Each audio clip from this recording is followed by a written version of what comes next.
itong buhay natin ngayon is very temporary. You have to listen.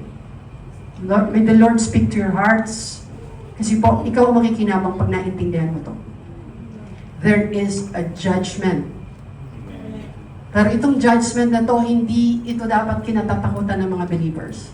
Because once you have Jesus, you are saved. Ano po?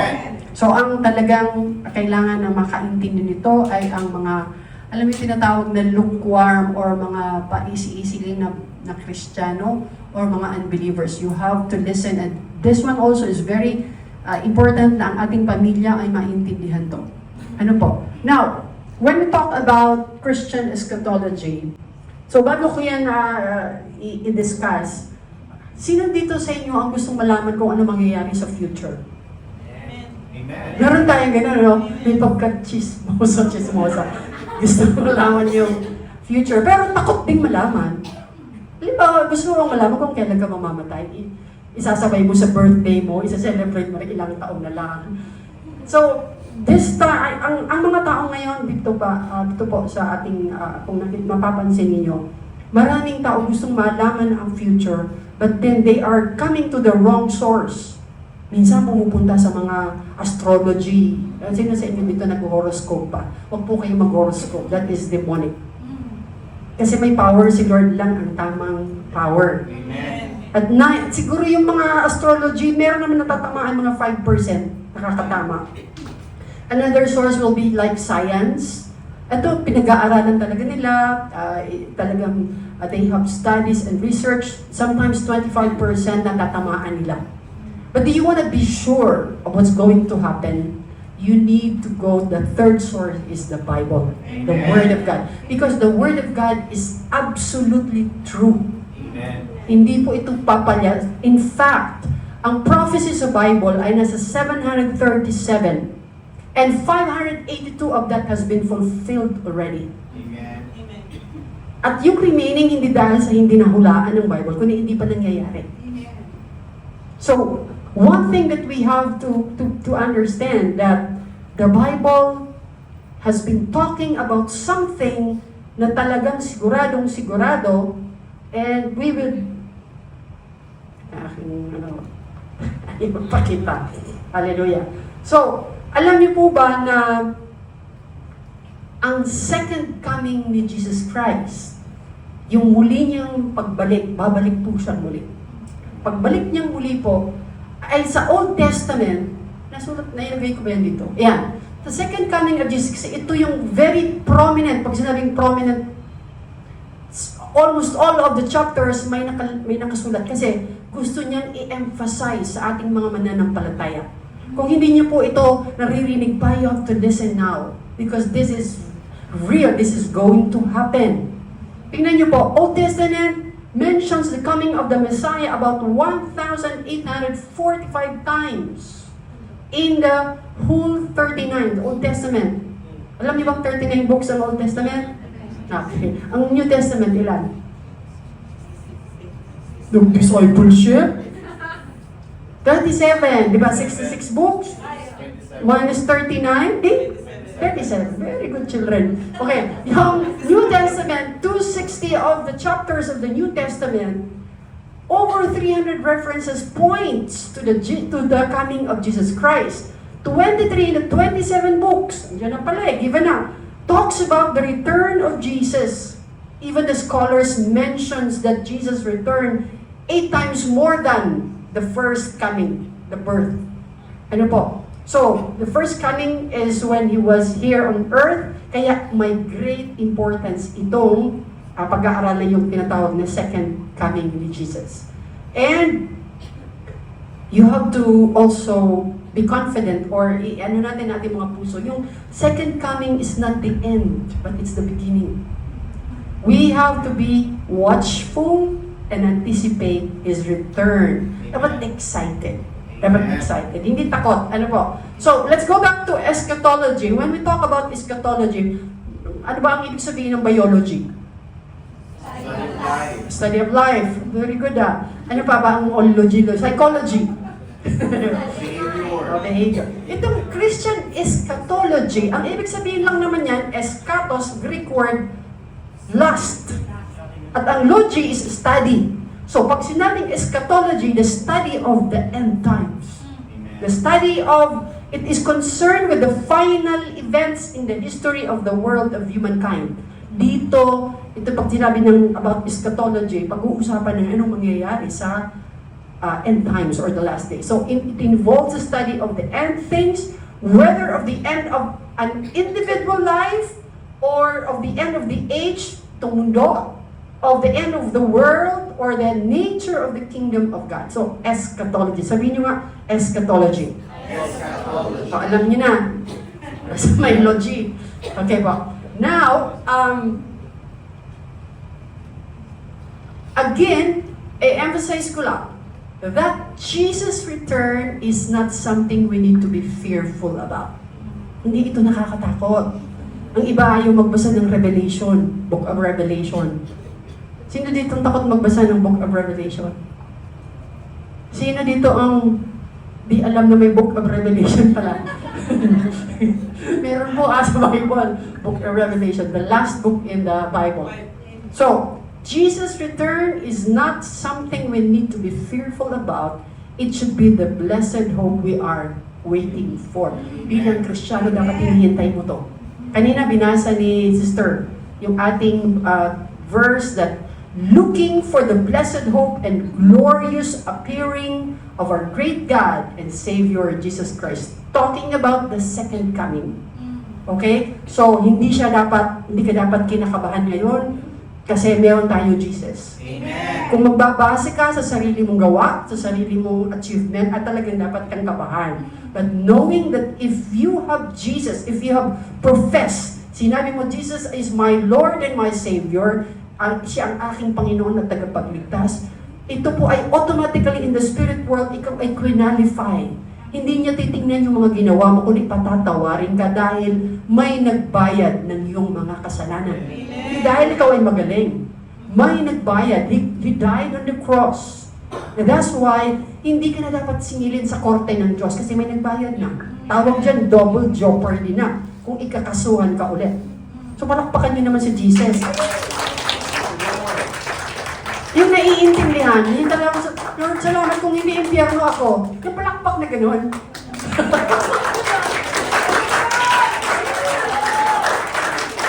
Thank you, Lord. Thank you. Totoo po yun. We have to be very grateful of the Lord Jesus Christ. Kasi kung hindi sa Kanya, pupulutin tayo sa kumukulong apoy. Because there is a judgment. Kaya nga po siya bumaba dito, namatay sa cross. Kasi inisip ka niya, kung hindi mapapahamak ang mga taong hindi nagpailalim sa Savior. Kaya nga tawag sa kanya Savior. Kaya tawag sa kanya Redeemer. Alam niyo yung isang nakasangla? May nagtubos. So ngayon yung tinubos, hindi ka na nakaprenda, nakalaya ka na kasi may nagtubos. Hindi dahil sa ikaw ay magaling. Lahat tayo makasalanan, walang deserve. Kaya lang, meron niyang Savior. And that's Jesus Christ. And what we're talking about Him now is the second coming. Yun ang ating emphasis today. Na pag-uusapan natin ang ikalawang pagbalik ng ating Panginoon. Can we all read this one? 1, 2, 3. Yung kakain ng adobo mamaya. Yung malakas-lakas sa boses. 1, 2, 3! Watch therefore, for you do not know what hour your Lord is coming. But know this, that you cannot enter your house and know what hour when He will come. He will not watch and not allow His house to be broken into. Therefore you also be ready, for the Son of Man is coming at an hour you do not expect. Amen. Look at this. Kung ikaw ay mananampalataya at wala kang, hindi ka nag-o-observe kung ano ang nangyayari. Sabi dito, watch. Kailangan nagmamatsyag ang believer. Kasi sabi dito, ang pagbalik daw ng Lord ay hindi alam the hour of the Lord's coming. Kasi sabi niya dito, ganito ang dapat na mindset natin. But know that if the master of the house, kung ikaw may bahay ka, alam mong may magnanakaw ng alauna, yung gagawin mo, babantayan mo, di ba? Para hindi ka manakawan. So ito daw, therefore you also be ready. Kasi darating ang Panginoon, the Son of Man is coming at an hour that you do not expect. Parang yung magnanakaw nga hindi magpapaalam. Sister, magnanakaw ako mamaya sa bahay niyo. Hindi gano'n, di ba? Kailangan tulog na lahat, walang nakakaalam. So ganun din po, kaya sabi niya, bilang mga mananampalataya, you have to be watchful. Kaya dapat nagbabasa at nag-ano ka ng mga signs ng kanyang pagbabalik. Kasi po, buong Bible, sabi ko nga, ay nakasulat ang lahat ng tawag dito, babala kung kailan siya babalik. Okay, watch and be ready. Okay. Okay, the signs of the times and the end of the age.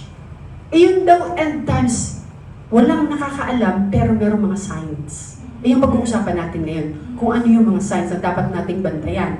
Kasi sabi sa 24:3, now as he sat on the Mount of Olives, the disciples came to him privately, saying, kausap nila si Jesus, tell us, when will these things be? And what will be the sign of your coming and of the end of the age? So, nag-uusap talaga sila, matatapos po itong mundo. Huwag po tayong masyadong attached dito. Heaven and earth will pass away. Sabi ng Bible. Kaya, kailangan ang mind natin nakaprepare. Alam niyo po ba, ang pagiging Kristiyano, ang pagiging believer in Jesus Christ ay isang supernatural thing. Hindi tayo physical na lang. May tumira sa iyo na Holy Spirit. May tumira sa iyo na Espiritu.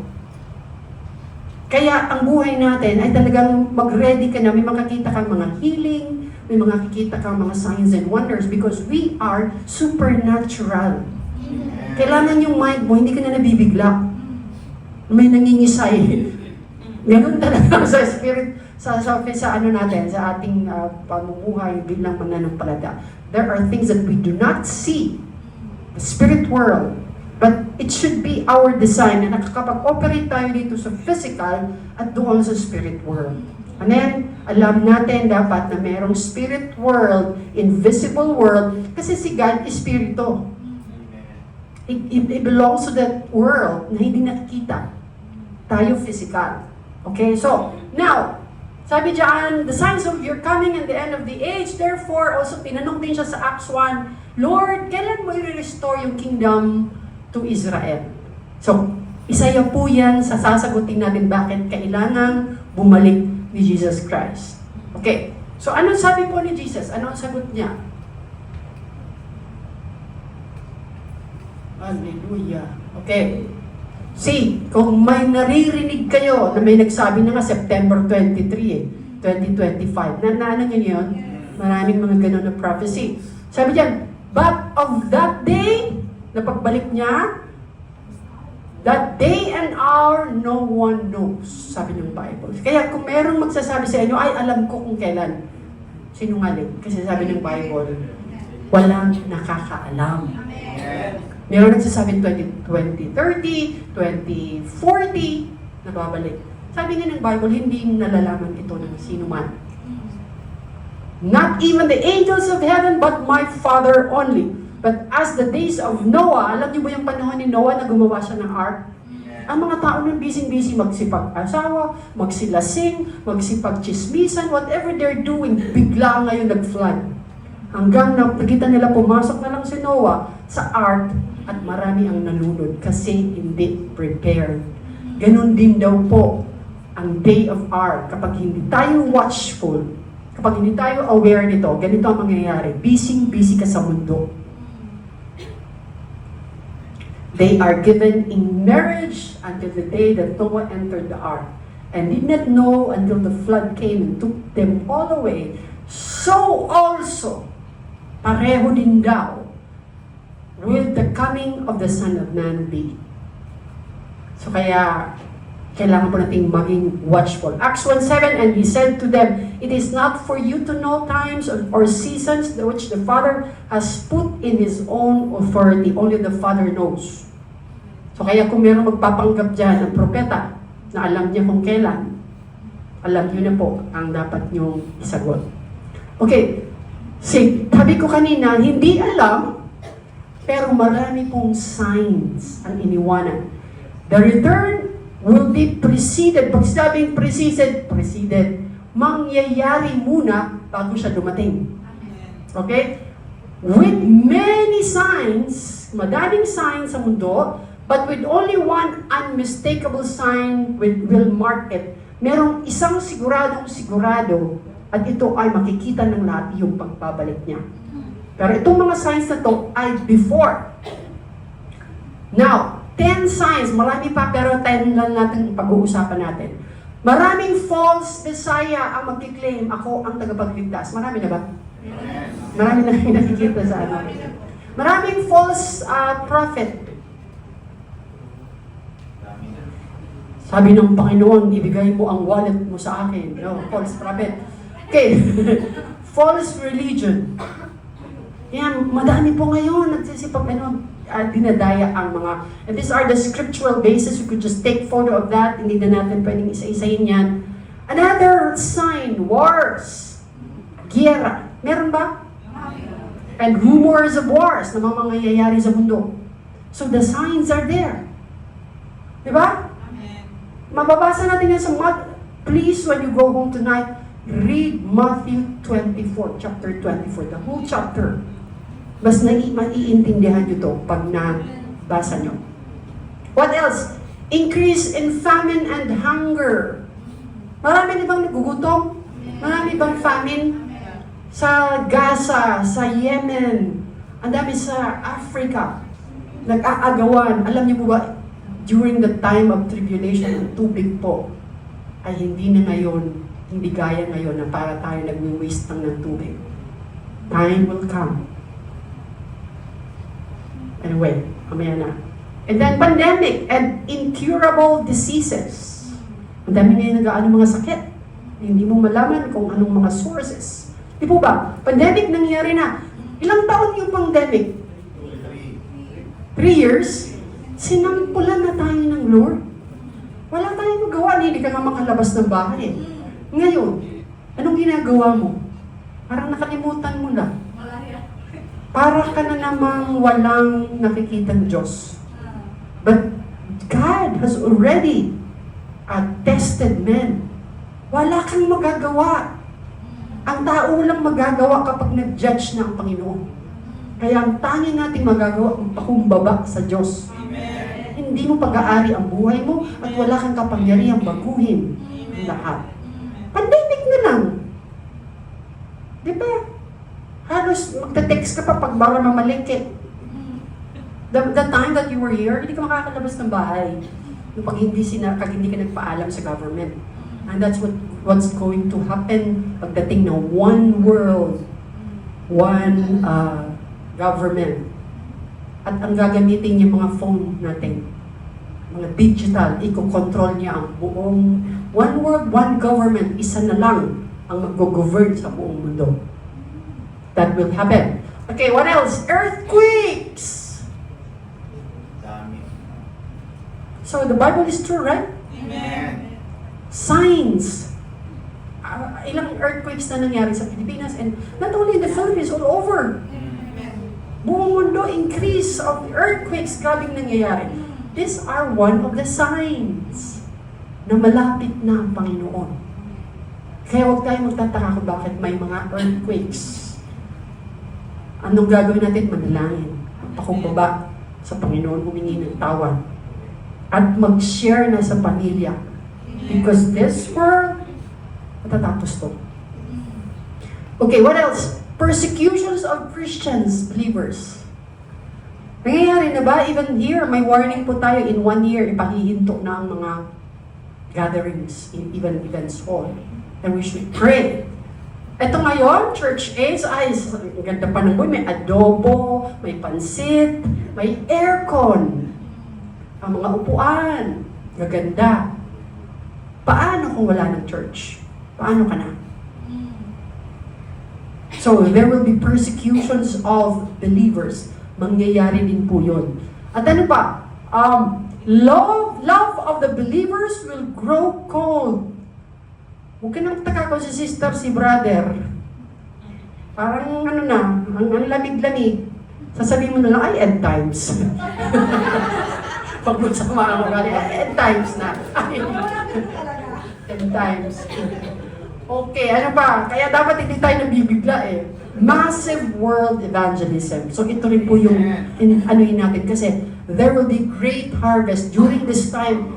Tapikin mo na lang ang tao ano na sa Panginoon. Because this is a time of great harvest. That's why we have to go, we have to share the gospel. Amen. Amen? And what else? Regathering and restoration of Israel. Isa sa dapat natin ding minamatyagan ay ang Israel. Kapag itinayo na yung third temple, yun din ay isang sign. At magbabalikan na ang mga taga-Israel. Isa rin yan sa mga signs na malapit na ang Panginoong bumalik. Amen.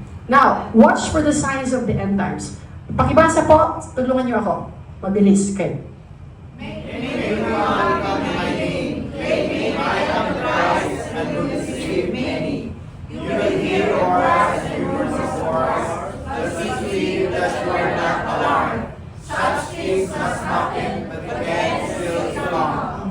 For nations will rise against nations, and kingdom against kingdom, and there will be famines, pestilences, earthquakes, and various places. All these are the beginning of sorrows. It's all written. Amen.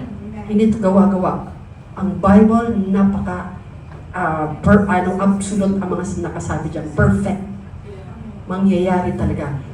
Kasi maraming mag-claim, I am the Christ, I am Messiah, ako ang tagapagligtas.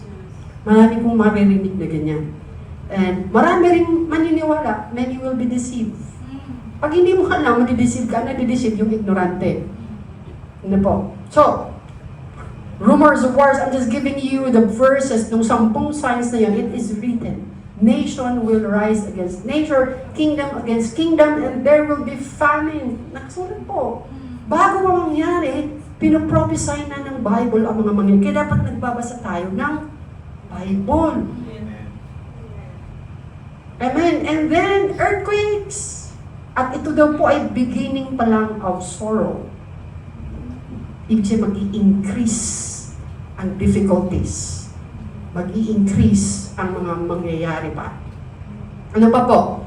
Ano ko lang yung mga verses nung ating 10. Persecution of believers, increase in lawlessness. Look at this, 9 to 14. Then they will deliver you up to tribulation and kill you. Believers, pagdating ang panahon, ipe-persecute even to the point of death. That's why ang mind at ang body natin dapat ready.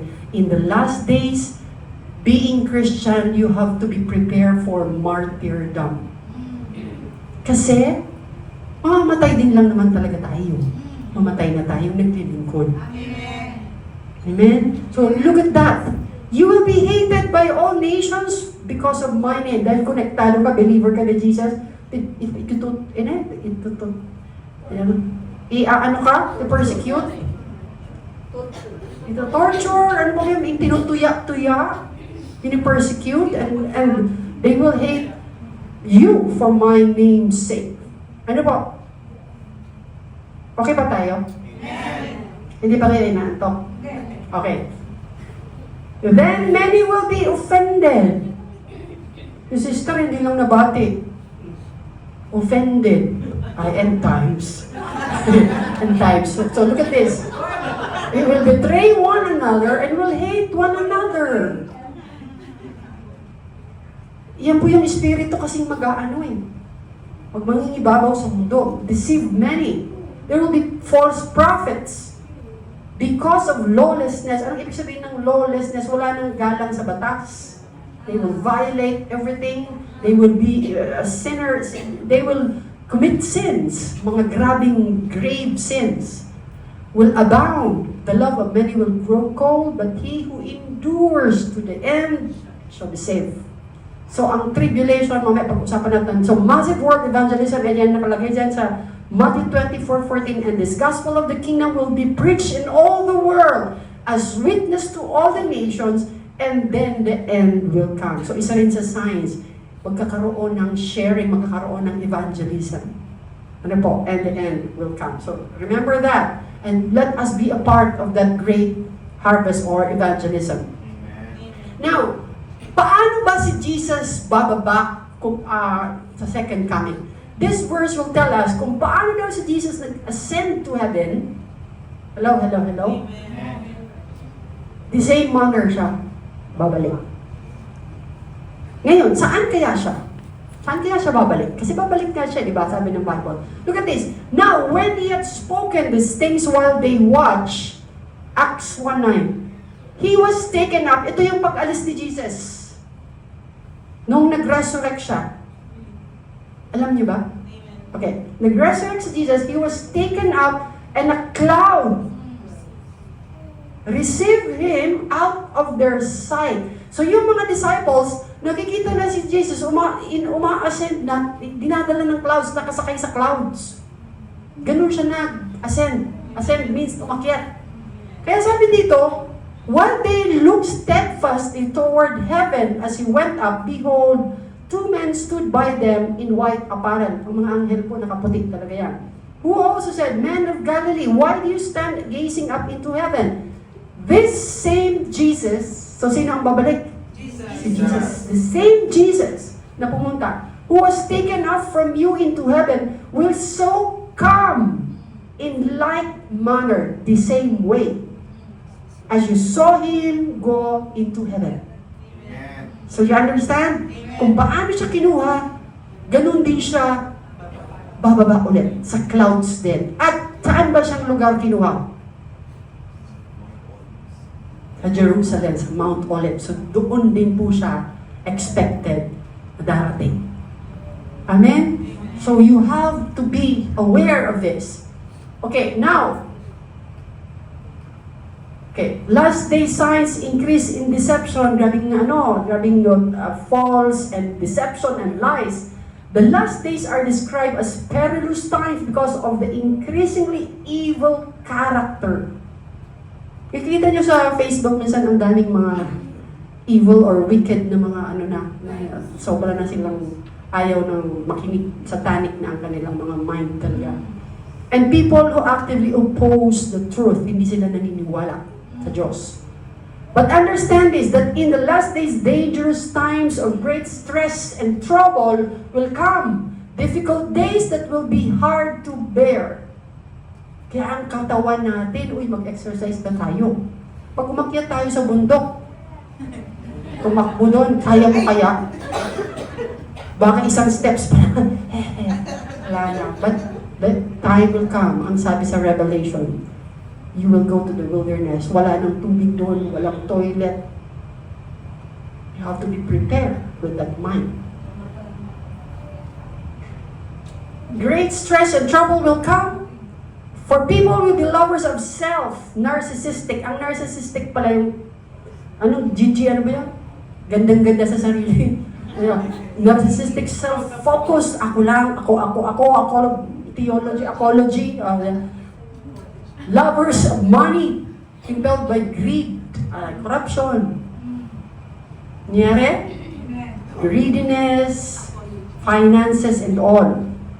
Bachelors of ecology, puro ako So, and then what? Lovers of money, arrogant, revilers, disobedient to parents, ungrateful, unholy, and profane. Hindi marunong mag-thank you. Yung mga talagang po mangyayari yun. Unholy, ayaw sa Diyos. What else? Tiyagaan nyo lang to ha, pero makikinabang tayo dito. And they will be unloving. Pag sinabing kalaws, maano na yung puso. Ano ba tawag yan? May kalyo. How do you say that?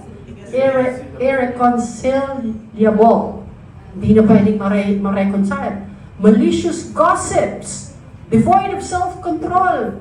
Ang dami, brutal, haters of good, malicious. Ito daw po mangyayari sa panahon na ito na magkakaroon. Sa church ito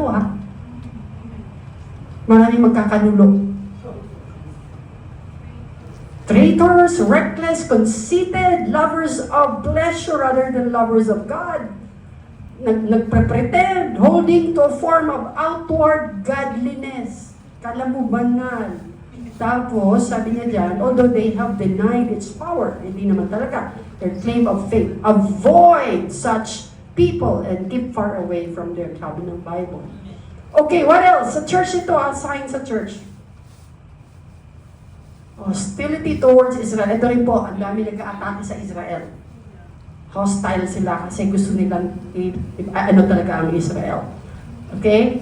Then you have to watch out for the rebuilding of the Jewish temple in Jerusalem, and there will be an increase of hostility toward Israel and advances toward a one-world government. Iisa na lang ang mag-rule. Okay, the most prominent sign of the end times, however, is the nation of Israel. Kailangan natin ditong nakaabang. Okay, ito yung timeline. Pag sinabing timeline, ito lang yung ano ko, na ginawa kong, pag sinabing timeline, ano ba ang timeline sa Tagalog? Overview yung sunod-sunod. Pag-aralan lang natin. So, church age, ito lang yun, present time. Mga believers, they have everything is provided. Magkakaroon ng tribulation period. Ano ba ang tribulation? Ito, sabi doon sa beginning of sorrow. And then, dito magkakaroon ng mark of the beast. Ito discuss na. Rapture of the church, the return, saka palang babalik si Jesus Christ, the millennial reign, the final judgment, and then the eternal state, wherein there will be new heaven and new earth na gagawin si Lord. I know it's a little bit, medyo, bago ba sa inyo? Okay lang. Huwag lang natin pag-usapan. Okay lang. You have to know this. Kahit medyo ang terms ay kailangan natin tiyagaan ha. Huwag kayong matutulog. Okay, look at, para may understanding tayo. Look at this. Let's talk about, ito yung timeline na, okay, may ilaw ba to? Wala? Okay. Ayan, present age, kunyari church age. Tapos ito yung 7 years, ang tribulation kasi 7 years period.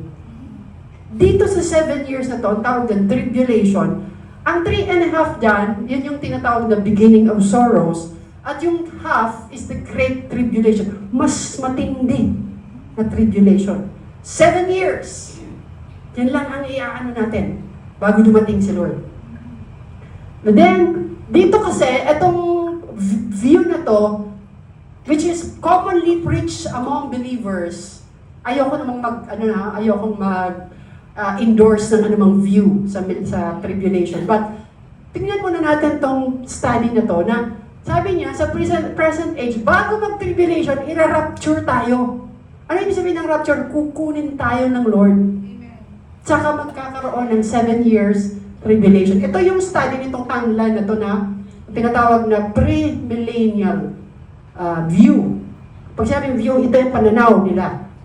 And then, after 7 years, bababa si Lord Jesus at magre-reign siya sa Israel ng 1,000 years. Dito sa millennial reign, dito sa rapture, sabi diyan, yung mga namatay, muling bubuhayin. Right. Don't worry. Yung mga namatay, nanay, anak, tatay, makikita natin sila, bubuhayin silang muli. Kahit pagdating ng panahon na yun, patay sila, bubuhayin. Ikaw nabuhay ba ng time na yun? Hindi tayo mauuna sa kanila.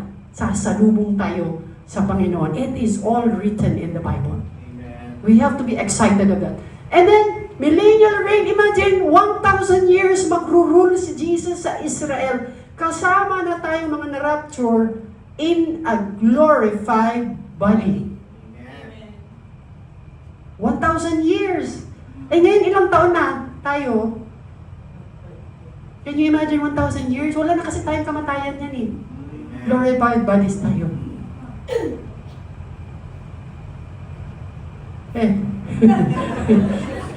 Okay pa kayo? And then, final judgment, yung mga namatay during the tribulation na hindi tumanggap, i-judge sila. Bubuksan ng libro. Yung pangalan mo na wala sa book of life, you will be thrown or you will be judged, and those who have not received Jesus will be thrown to the hell of fire. Yan ang great white throne judgment. Lahat ng namatay muling i-judge ng Lord. And then, pagkatapos niya, itatapon na si Satanas, itatapon yung mga hindi nanampalataya kay Jesus sa hell, and then the Lord will come down dito, kikreate siya ng new heaven and new earth. Actually, hindi naman talaga tayo pupunta sa heaven. Temporary lang yun ngayon. Pero ang talagang final destination is here. He will create a new heaven and new earth. Kasama na ang Diyos. He will reign with us. Amen?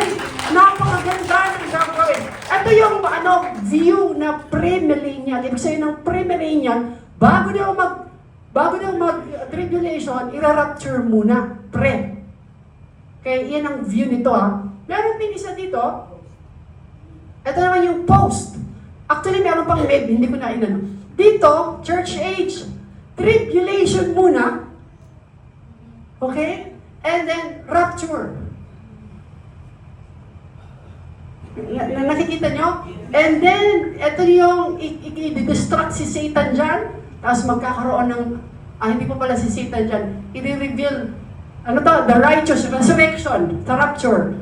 And then magre-reign ng millennium, or millennium means 1,000 years.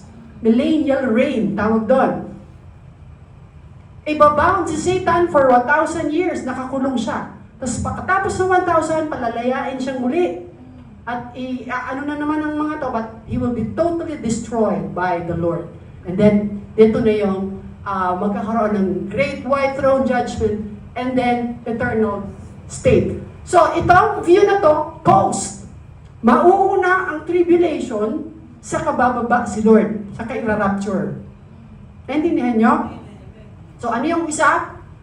Yung pre, ano nangyari doon? Rapture muna, which is yan. At tapos, saka palang magti-tribulation.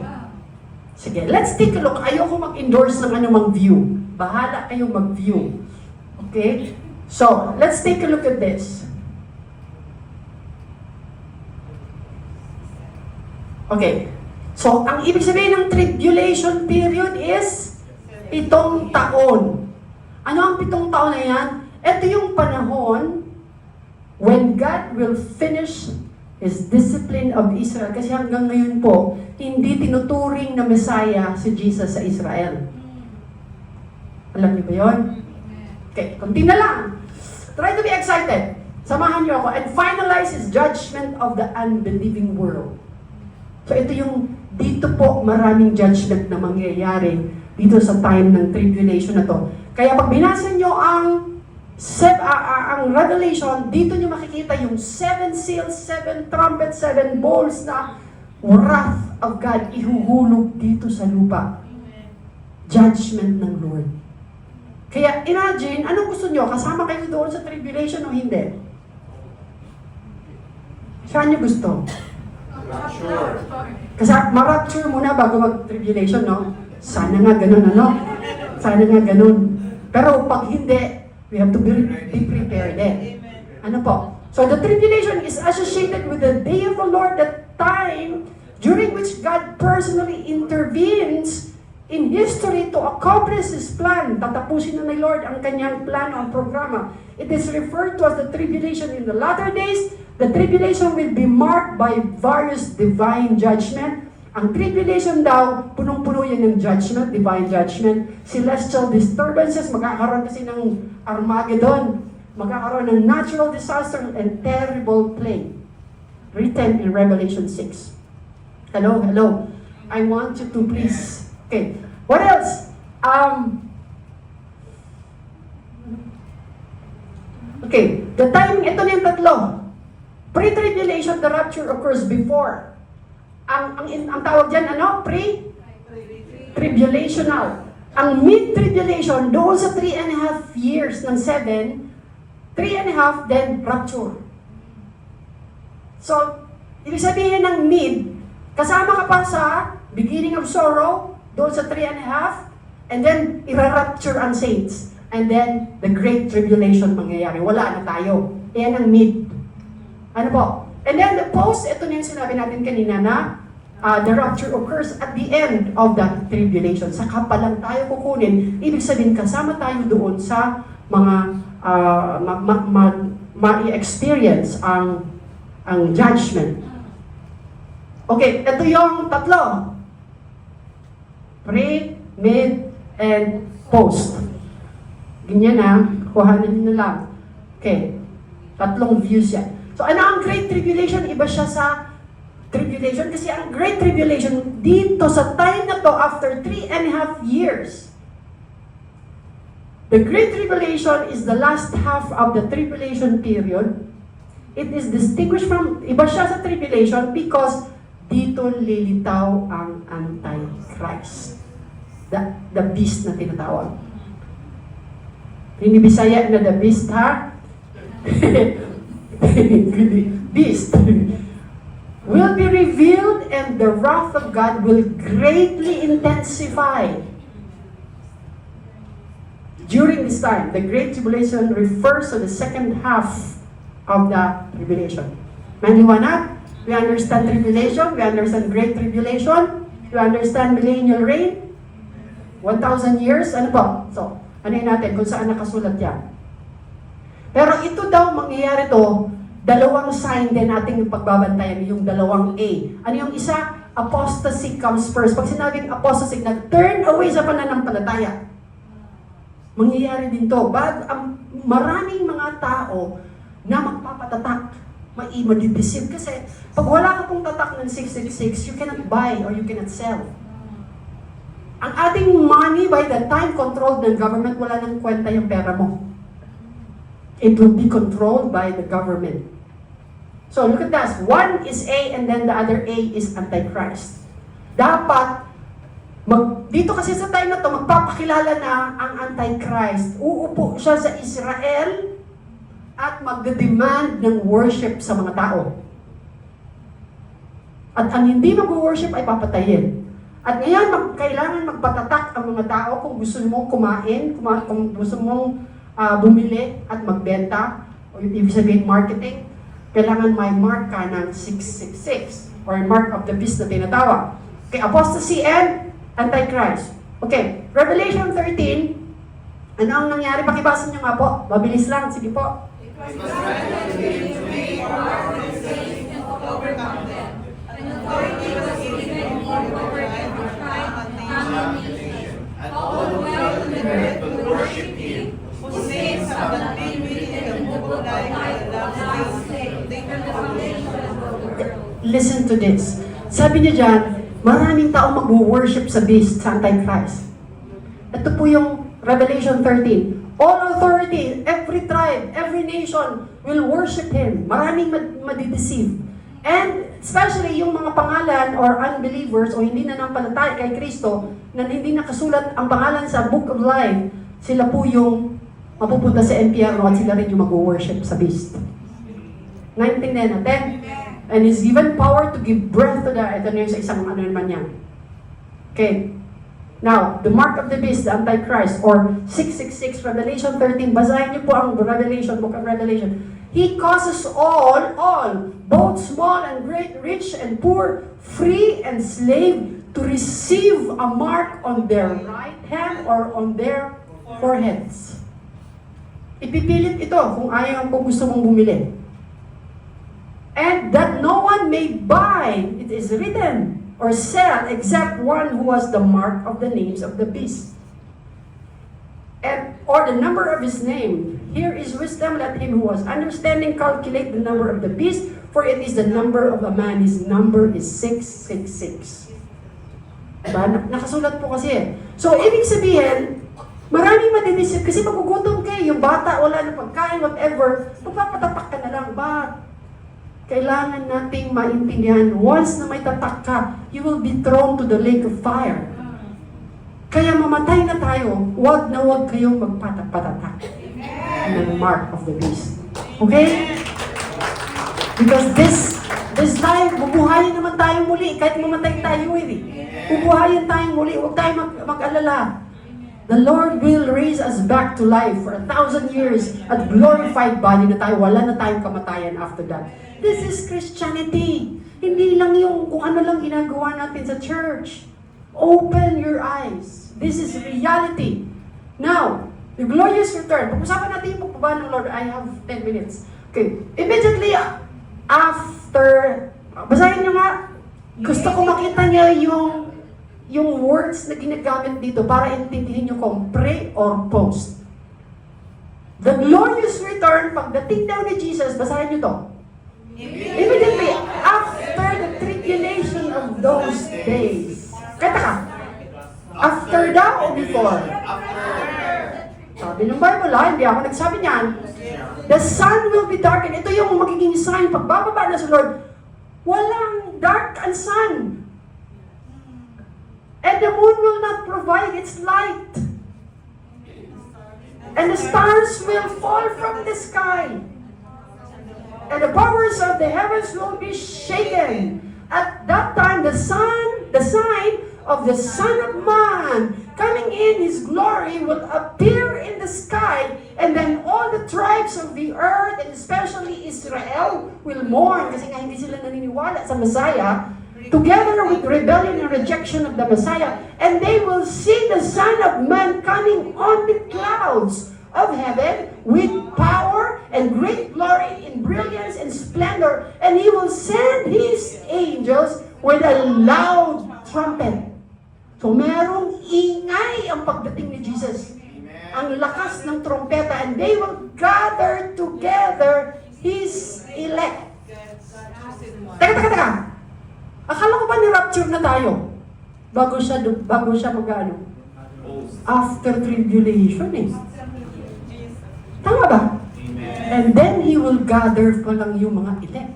Doon pa lang rapture. Let me do it. So, from the four, so doon i-gather ang mga elect. The same time when He comes down. After the tribulation at my trumpet. Let's check more verses. Baka meron pang ano. So immediately this is what will take place. The sun, blah, blah, blah, will appear, and all the nations of the earth will mourn. Okay, it's okay. So, when we talk about rapture, ang rapture po hindi nakasulat sa Bible. Walang term na rapture. Ang nakasulat dyan, caught up. So, ibig sabihin, ang rapture lang is a concept. Ano ang ibig sabihin na? Kukunin ang mga believers together in the air.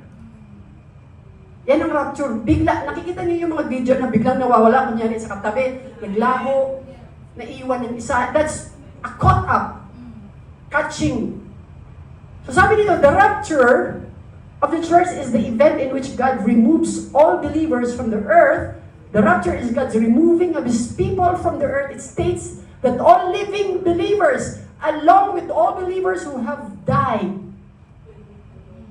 kasama yung mga namatay, bubuhayin na muli sila. Amen. We'll meet the Lord Jesus in the air, and we will be with Him forever. Let's take a look kung saan ito nakasulat. So, ang ibig sabihin ng rapture po, sa Greek word is parousia, to arrive.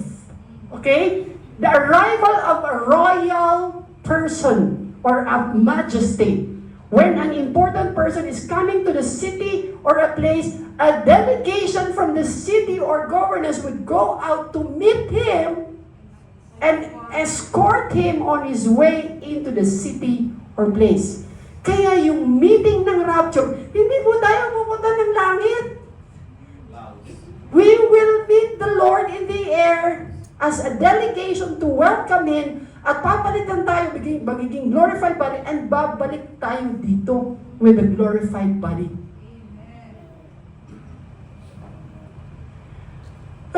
Hallelujah, Lord. Church is not escaping during rapture. Church is not escaping to Christ, but is escorting Christ. Okay, the dead in Christ will rise first. Those who are alive will be taken to meet the Lord in the air, not in heaven, because this is a very controversial teaching. the day of the Lord or the parousia, Paul described it as the coming of Jesus with a loud trumpet, resurrection ng mga namatay, and gathering of the elects to Christ to meet Him in the air. That's rapture. Hey. I hope you still understand. Okay, I say. Okay, ito yung nakasulat dito 1 Thessalonians. Right, you have to meditate this word. Di mo gusto mo makita ang baby mo. You will. Mga lolo, lola, nanay, tatay, anak natin, kapatid, bubuhayin silang lahat. Pakibasa po ninyo ng naiintindihan. Now we do not want you to be unborn, believers of those who are asleep in Asleep death, means dead, okay? so that you will not grieve, as the others do who have no hope beyond this present life. For if we believe that Jesus died and rose again, is the fact it is. even so God in the same way, by raising them from the dead, will bring with Him those believers who have fallen asleep in Jesus. For we say this to you by the Lord's own word, that we who are still alive may enter the coming of the Lord will in no way receive into His presence those believers who have fallen asleep in death. For the Lord has come down from heaven with a shout of command, with the voice of the archangel, and with the last trumpet of God, and the dead in Christ first. Amen. Ito ang mangyayari sa rapture. Makikita, baba daw si Lord sa air. Yung unang mag-ararise yung mga namatay. They will be resurrected. Tapos yung mga buhay, tayo, kung buhay pa tayo ng time na yon, we will go together. Hindi mauuna yung mga buhay. Pero they will rise, the dead will rise first. Ibig sabihin, buhay na muli. And then sabay-sabay na sasalubungin sa air si Jesus. Amen. And then, ito na po yan. Kaya sabi niya, huwag kayong mabahala, huwag kayong malungkot dahil babalik ang mga namatay. Those who are asleep in Christ. In Christ, siguraduhin ninyo na ang pamilya ninyo, believer ni Jesus, siya lang ang may kapangyarihan na accepted ng Diyos na magligtas. Hindi si Buddha o si Muhammad o sino pa man. Si Jesus Christ lang ang namatay, ang buhay niya ang ibinayad doon sa mga kasalanan natin. Walang ibang reliyon. Okay, first resurrection, tawag dyan. And then, this is the context po ng parousia. We will go out to meet Christ and escort Him into the city. We will go out to meet Jesus Christ in the air and escort Him back into the air. Why the air? Kasi sino ang prince of the air? Si Satan, di ba? Ipapakita ng Lord, ako ang may-ari ng atmosphere ng air. Ako ang may-ari nito. Ako ang creator. And Satan, meeting Jesus in the air in 1 Thessalonians signals Christ's public rule over that realm. The rapture, when we meet Jesus in the air, is part of Jesus' open triumph. Ipapakita niya na siya ang may kapangyarihan sa lahat. Above, middle, and even below, He is the Lord. Pag sinabing Lord, may-ari. May-ari ng lahat. Hallelujah! I want to finish this kasi napaka-importante yung last part. Resurrection of the righteous, glorified body. Papalitan ito naman sinabi sa 1 Corinthians 15 na pagdating ng time na yon, papalitan ang ating katawan. Magiging glorified body. Look at this. In a moment, in the twinkling of an eye, at the sound of the last trumpet. If you will check in Revelation, the last trumpet ay isang wrath na pinakahuling pagbuhos ng wrath ng Lord. Eh dito pa lang tayo kukunin after the last trumpet. Kaya hindi talaga ewan ko sa inyo kung pre kayo.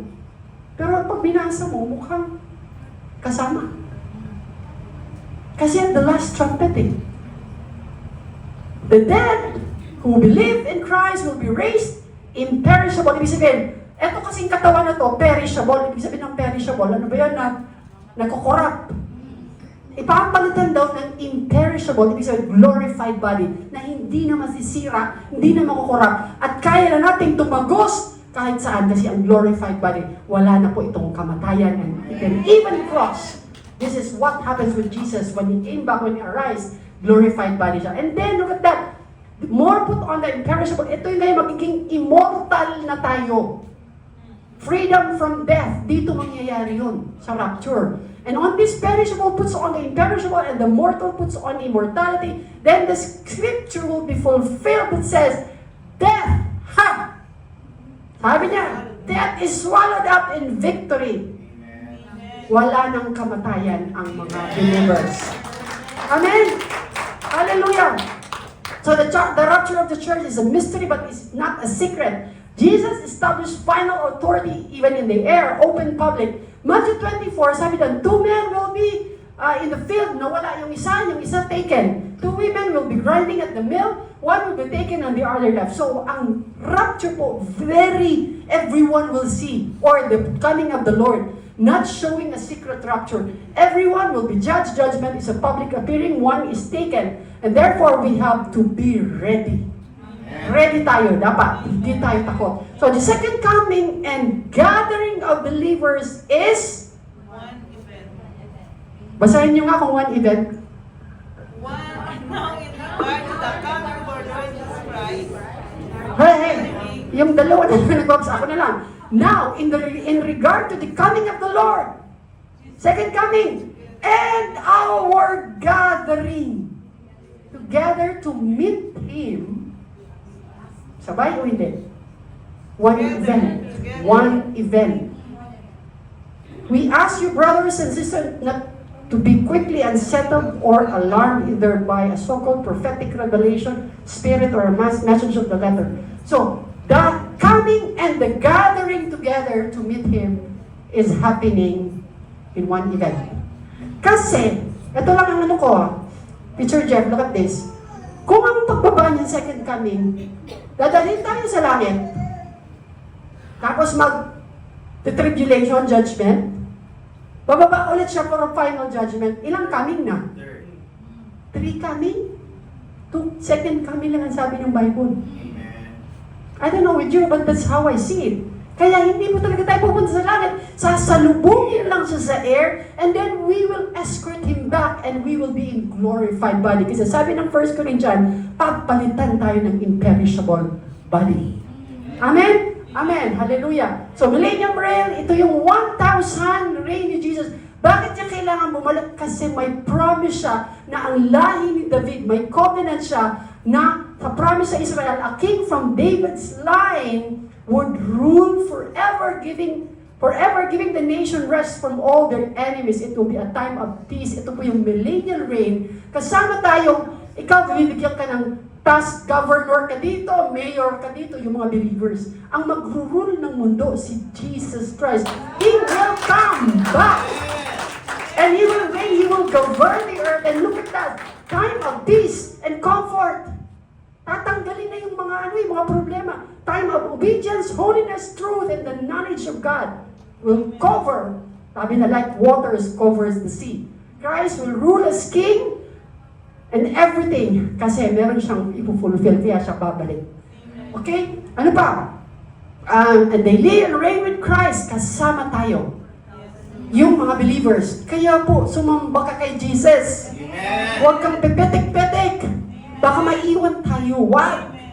Look at that. Everything is written. But the rest of the dead did not live again until the 1,000 years. So yung mga namatay sa tribulation ng mga hindi believers, hindi pa sila muling bubuhay. Kaya may second resurrection.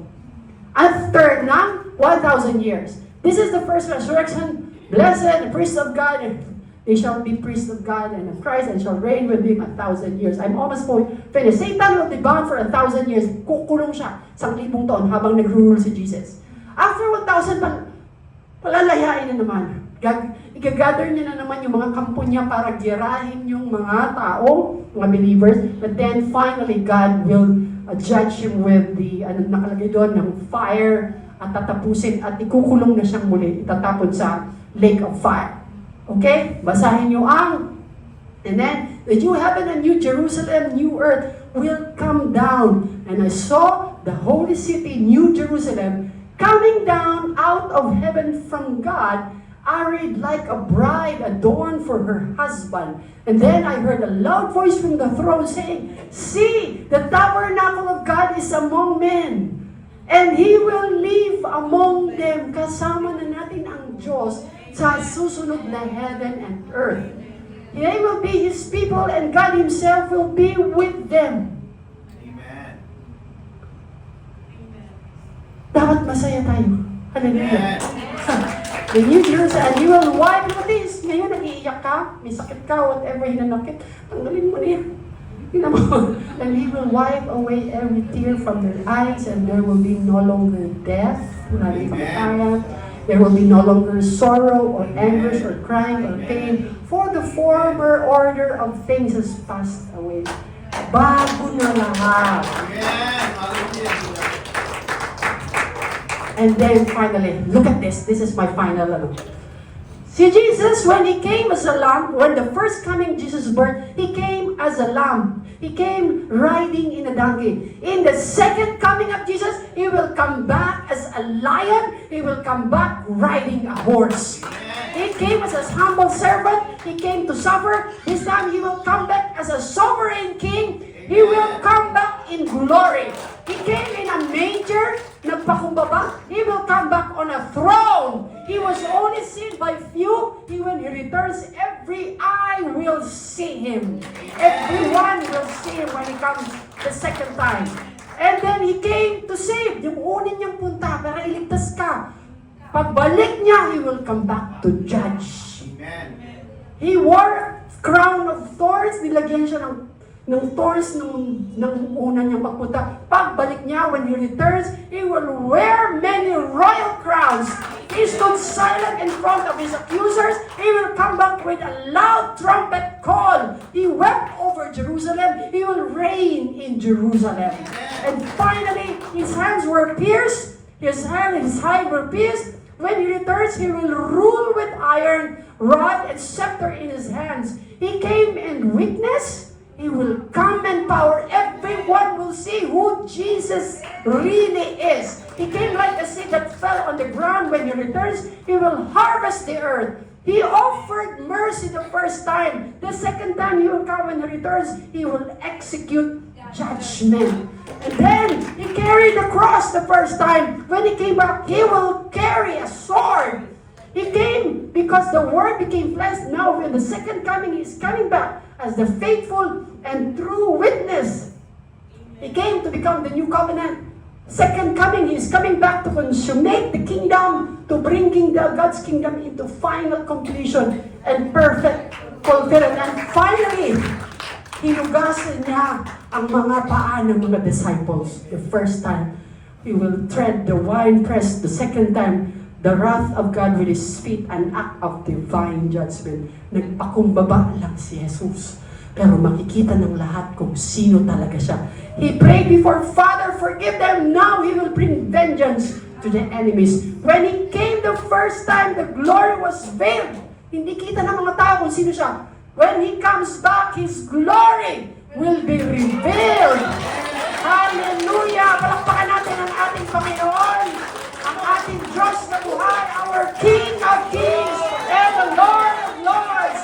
Hindi masasayang ang ating pananampalataya kay Jesus. Jesus is real. Jesus is coming back. Jesus is the one who saves us, and He will take us with Him in the name of Jesus. Hallelujah.